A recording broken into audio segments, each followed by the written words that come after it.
Welcome to Badass Lady Folk. I'm your host, Christine Stoddard. In this episode, I'm so happy to bring Madeline Trice. Hi. Hi. How are you? I'm doing all right. Settling in, Dealing with the change of seasons. Yeah. Coping. The early dark is really getting to me. I feel like once you start transitioning to it being dark at 6 o'clock, it's so hard to stay awake. Yeah. No, I deal with that too. And I love almost everything about the fall, but the shorter days. Yeah. Not among those things. But other than that, it's gorgeous. All the colored leaves and all over the place. Love it. Okay, enough of the weather. And now on to something a little bit more graphic. So you are a writer. And a writer of fiction and poetry and essays and probably other things. Anything they'll let me get my hands on. Yeah. So you have a piece that you wanted to share this episode. I'd love to hear it. I wrote it out so I can read it without screens. All right. This is Under the Fluorescent Lights. It starts with an urge, a bodily inevitability sinking in your gut. By the time the deadbolt on the stall door slides into place with a soft, oily click, it's settled into a warm throb. Back on the road, when the rumble of the machine was beneath you, the mounting pressure could not spare a moment. But now, with skin bared, pants around ankles, it leaves you wanting. Bent over, nearly prostrate, you stare at the uneven tile floor, an undulating plain dimpled with fetid pools and veined with rotting grout. Blinking past the pulsing buzz of the fluorescence glaring overhead, your gaze lands on the lurid plea sharpied above the toilet paper dispenser. For a good time, call 555-0169, another physical necessity. Probing your fingers into tight jean pockets, you retrieve your phone to look at your hookup dating profile. You've never done this before. Under the prying eyes and small minds of small-town neighbors, you never could. You wouldn't have agreed to the date if they weren't so detached from that life, but 200 miles is a long way for doubt to fester. Only an hour out now, closer than you've ever been. Not that it matters. Once you're done here, you're headed back home. You may be more than 100 miles away, but you carry your home with you, the weight of all those lives and all those watchful eyes. Somewhere on the road, the depravity that had gripped so unforgivingly had released you, leaving only the sickening sensation of self-loathing and the rising sense of urgency percolating from below. Clenching as the last of the secretions drain, you try desperately to hold back that last bit of bloating pressure, not wanting your discomfort to be heard. You can't. The sound of your body relieving itself trumpets between warm cheeks and cold porcelain. You feel the hot eyes of judgment beaming down from the lights above, but you realize you're alone. You look up at the ceiling. All this fuss just for the fluorescent lights? You stare for a moment, like you're trying to discern the figures hidden beyond sight. Then, like you've never been alone a moment in your life, you let loose with one more fart. Back in the car, still drying your hands on the legs of your jeans and chuckling to yourself, you pull out your phone and text your date. Be there in an hour. Okay, thank you. First time I've had, I think, poop discussed on the show. Yeah, well, I thought if you're going to do a piece in the bathroom, go whole hog, So what inspired this piece? Yeah, so when I was working on this piece, I had just been recently studying the panopticon, and I wanted to sort of capture this idea of self-surveillance in relationship to queer identities and sexuality. And I used the second person as sort of a mechanism to try to recreate that sense of self-observation. And my thinking was, if you try to make something explicitly about sex, you're going to get people who don't want to engage with it. And more than that, I wanted it to be something accessible to someone of any sexuality and from any gender. And so switching it to the bathroom and to being about pooping sort of captures that same sense of shame about our bodies that ultimately is ungrounded. We all poop. We all fart. Yeah, it's a little bit gross, but it's nothing to be ashamed of. And I think that was what I was really trying to reach at, whatever your sexuality is, wherever you're coming from, like, that's bodies, and wanting other people is never something to be ashamed for. So eloquent. Poop farts. Poop farts. Queer identity. So you wrote this for a class. Yeah, so I actually wrote this in the last year of my undergraduate studies for creative writing. The assignment was to write something that takes place in the bathroom, in a gas station bathroom. Specific. Specific, very specific, which is a really fun prompt, and I wanted to tackle head on the one thing I felt confident no one else was going to touch on, which was pooping. Gotta make use of the space, you know? So could you talk more about pride over one's body and just feeling comfortable in one's body? Yeah, I think that's something that I've struggled with a lot. You know, I'm standing up, I'm 6'4". I had a full beard when I was like 13 years old. I've never felt like I looked like the person who I perceived myself to be, and that can make it really difficult to sort of take pride in who you are and take pride in your appearance. And I think especially in today's culture with the internet, with social media, we are bombarded with ideas of perfection. And I think that can make it really hard to be proud of your body if you are not in that narrow idea of what society says is beautiful. And I think that it's something that I take as a challenge every day when I go outside. When I first started transitioning so many years ago, what I told myself is, hey, you know, if I am clearly trans, if I'm 6'4", if I got a little stubble, so what? I'm beautiful, and for every person out there is going to look at me and go, ugh, there's however many other people are going to look at me and have that extra bit of confidence of, hey, she did it, so can I. And I think that's so important, to normalize being normal, looking however you want to look. Yeah. I really appreciate what you said about confidence, because that's something that can be so hard to develop and maintain, be consistent about. Yeah, and I'm not gonna lie and say I'm super confident all the time. I mean, I definitely fretted about my outfit this morning and every other day. You look great. Thank you. I think that confidence, I mean, it's sort of like bravery isn't about not being scared. It's about challenge, like rising to that challenge. And I don't think I'm that self-confident of a person, but I try to perform that confidence, because I think that takes you a long way in life and with other people. And ultimately, you're not helping anyone by being caught up in your own sort of self-conscious behaviors, you know? So you are a writer, evidently, and you won a prize at Virginia Commonwealth University. I won a writing award for my creative nonfiction for a piece called oh geez, now I'm gonna blank on the name of this piece. Something Star. Second Star to the Right. Thank you. Yeah. No, that's a really fun story. Well, like story, you know, story of my life, I guess. Yeah, back when I was 18 years old, I got a speeding ticket on the Capitol Beltway going 115 in a 55. Brave. Well, something. I think it was less bravery and more just the childish recklessness of like, so what if I flip this car? But yeah, I had already had a pretty lengthy record of speeding at that time, and they wanted to give me jail time. Whoa. Yeah, it was something where the judge described it as they were giving me it was like 8 months of jail time suspended on good behavior. And so it was something where they were going to do a background check on me in a year.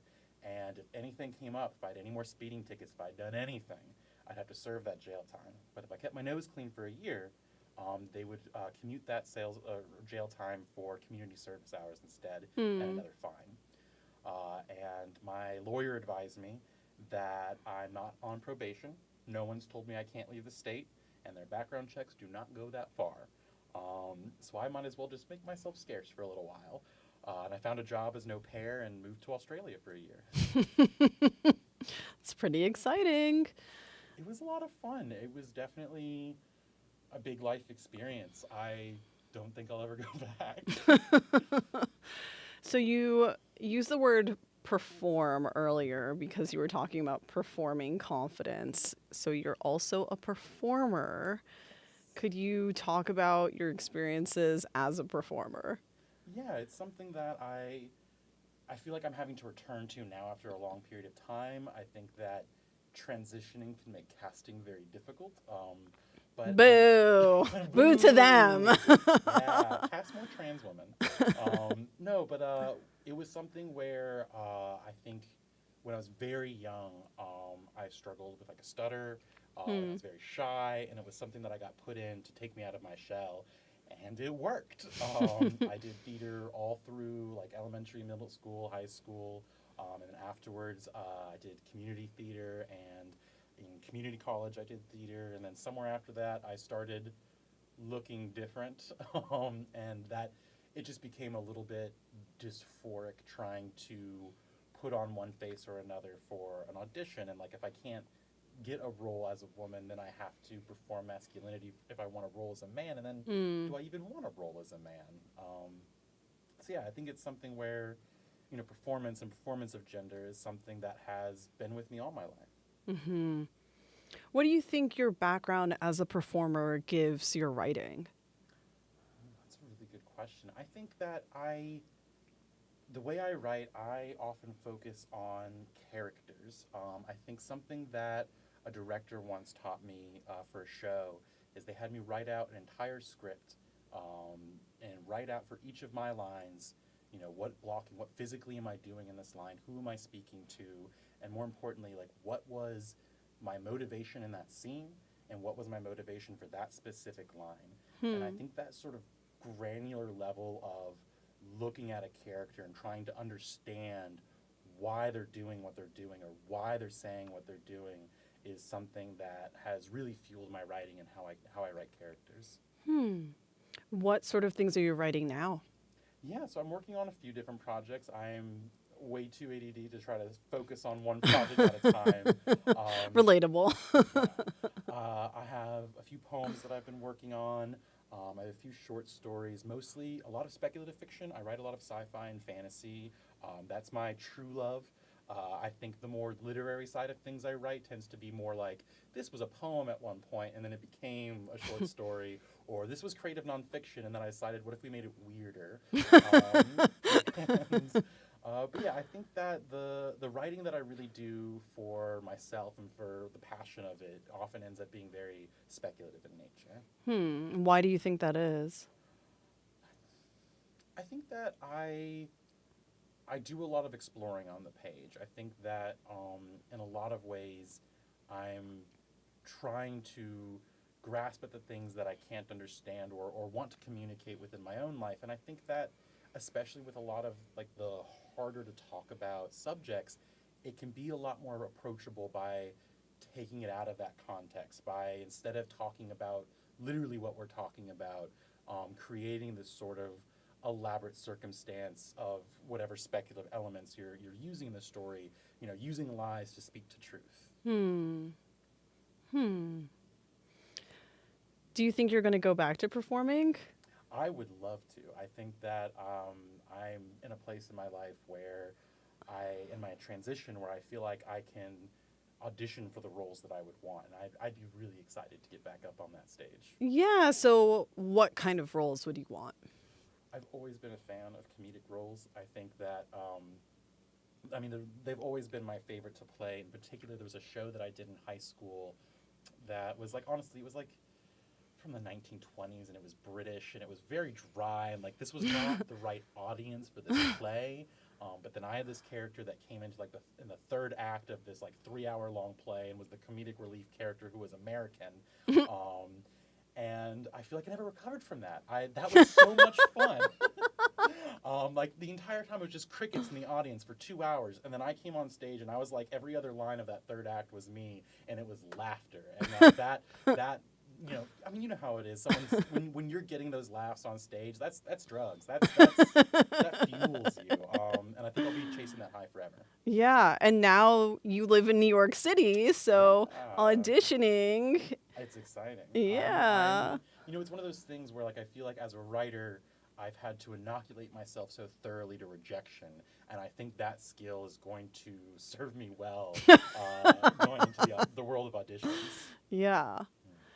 Can you talk about how you deal with rejection? Yeah, I mean, there's a lot of ways I deal with rejection ultimately. I think that one of the big ones for me is you really have to accept that not every journal is going to be the right fit for you. Not every editor who's reading it is going to be the right fit for your piece. I think that it's important to understand that it's a journey and you have to just keep going at it. And the fact that your piece wasn't accepted this time doesn't mean that it's not good or that you're not worthy as a writer. And that sounds so simple of like, yeah, don't take it personally.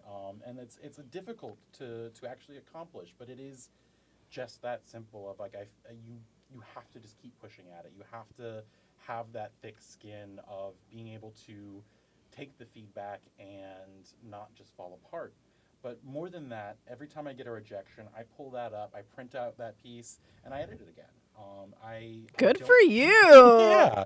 I don't think there's such a thing as a finished work. And I think that's something that I really learned with like studying poetry and stuff. I don't think any piece is ever finished. You might reach a point where it's good enough to submit, you feel, and you start submitting it. But then if you get those rejections, work on it. And I think that it's important not to take rejection as a personal attack or a personal failure. Just keep working harder. If it's a story that you care about, get it to where it needs to be.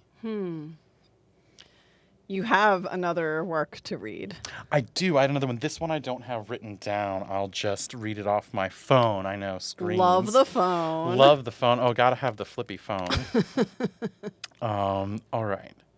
So this is a poem titled The Pit. Every fistful of dirt dug from beneath your feet goes somewhere, goes to the top, to that wall of unearthed soil lining the edges of your pit, that wall that seems to say, every step down will be 2 steps back up. At first you dug just to go somewhere different, anywhere but here. You dropped to your knees, your hands sunk down into unforgiving soil, that all too familiar grit clinging under fingernails. Cool damp enveloped you. Earthen walls promised safety, promised escape. At the very least, maybe somewhere new. Anywhere. Anywhere but here. Once you found splendor in the vastness of the world. Last you crawled out onto that expanse you could not have been more filled with wonder. But the passion ran stale. You returned to old comforts. You returned to the pit.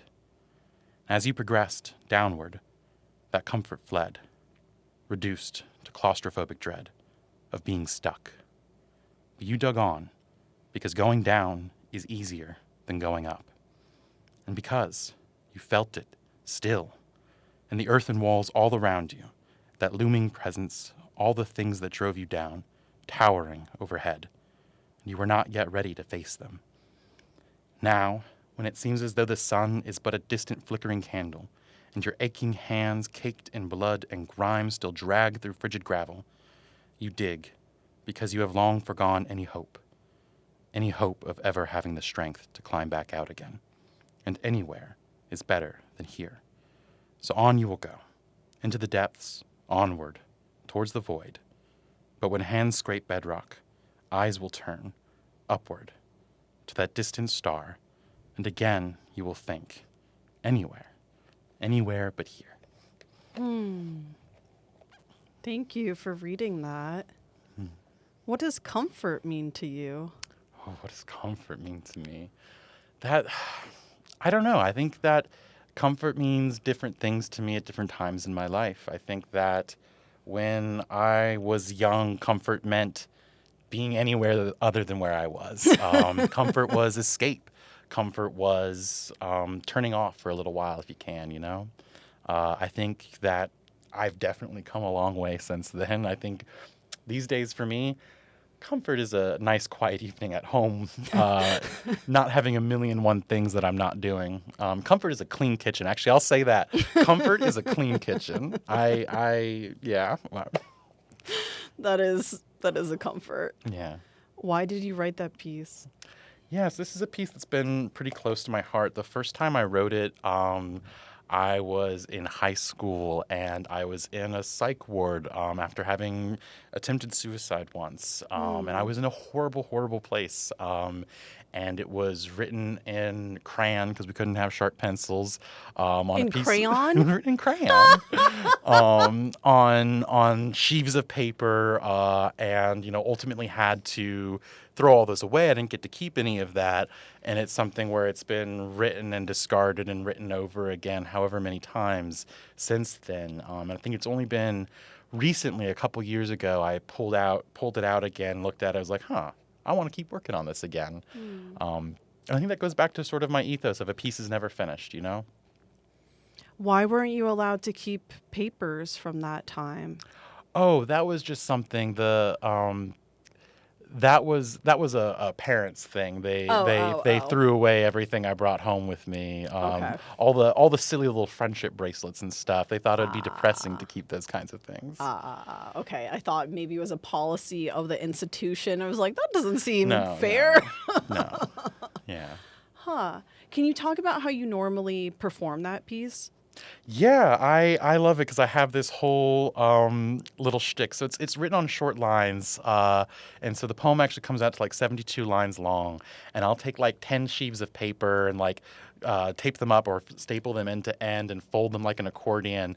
And I'll like hand write so I can space out the lines really far to fill 10 sheets. So I'll come up stage and I'll like be holding this little piece of paper and I'll be like, this is going to be quick and painless. And then I let the whole thing like unravel down to my feet. And I always think that gets a nice little laugh from the audience. And like, especially with how not dark, but like depressing the poem is, I like being able to give people that little laugh before coming into the more depressing side of it. Why do you like giving them that little laugh? I think that, on one hand, it's, a little bit of karma, like Yeah. I'm putting out a little bit of sadness into the world. I'd love to put out a little bit of happiness too. And like the poem is at the end of the day, hopeful, but I feel like it is a hope that's drenched in tragedy. Oh, what a phrase. You must be a writer.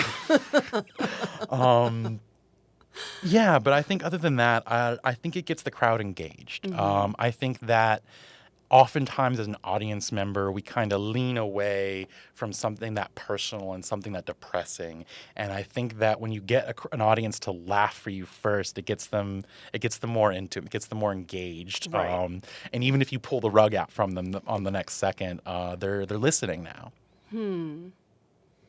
Now that you are in New York, I'm coming back to that. Do you have an interest in participating in live events for poetry and fiction, or do you want to be more of a writer for the page? Both. Yeah, I think, whatever. whatever. Give it to me. I don't know. There are very few like forms of art that I would be like, no, I don't want to do that. I want to be able to do everything. And I think that especially with poetry, to me, like that one with the pit, I feel like I wrote that one to be read out loud. Right. I think when you look at it on a page, it's a slog. It's a big long like column of words. And I think that there is something to be said about the oral format. And I think there will always be poems that are better spoken out loud. And same thing with writing, like that little 250-word little story I said at the beginning. Sure, that can go on a page, but like it's a few paragraphs. I think that the 5-10 minutes of spoken word can be a lot more powerful. Mm-hmm. So with the writing and with the performance, I'm curious about playwriting because that's not something I know about you as an artist. Is that something that you have done? Is that something that you want to try? I know you just said, oh, I'll try it. I want to do it all. Anything. But I'm curious about any forays you've made into that. Yeah, that's actually one of the few, I feel like, veins of writing I have not explored. And you're actually not even the first person I feel like who's asked me recently about script writing. Subtle hint. Subtle hint. Give it a shot. Give it a shot. Yeah, it's hard. I don't know. Like I can be very overly verbose, and I think limiting myself to dialogue is going to be a big challenge for me. I think that I don't know, my personal belief is that I think script writing is some of the hardest writing there is. I think that to be able to create a scene with only dialogue takes so much skill. And it's absolutely something that I'd be interested in. Like writing for the screen, I think that sounds like a whole nother beast that I'm not sure I would know how to tackle as someone who's never worked on like a film set before. But I think with my having done a lot of theater, I feel like I could tackle script writing. Okay, so we are coming to the end, and I'm curious about what you're excited about now. Oh, well, I mean, we've sort of danced around it, but I've just moved to New York from Richmond, Virginia. I've been here for about a month now. So, I mean, everything. I'm excited for everything. Just life. Just life. It just keeps getting better and better. I don't know. I'm really excited to start auditioning again. I think that's something that I kind of had to put aside for a long time. And it's definitely a part of me that I let kind of wither a little bit, and it's good for me. I think that, again, talking about sort of being confident and ideas of self-consciousness and self-anxiety, I'm definitely a very anxious, self-conscious person, and I think being on the stage when I was young is what really brought me out of my shell in a lot of ways, and I think it's important to me, and I want to get back to it. Yeah, well, I have a feeling you will. You are a go-getter in my experience knowing you, and I will quickly give viewers a plug for your writing on quailbellmagazine.com, quail like the bird, bell like the object you ring, magazine.com. You have written some fabulous things, including artist interviews for Enclave Arts Alliance that have been beloved. And we are all thrilled to see what you do next. Thank you. Thank you. Dear viewers, you've been watching Badass Lady Folk. I'm your host, Christine Stoddard. Tune in next time. Bye. Bye.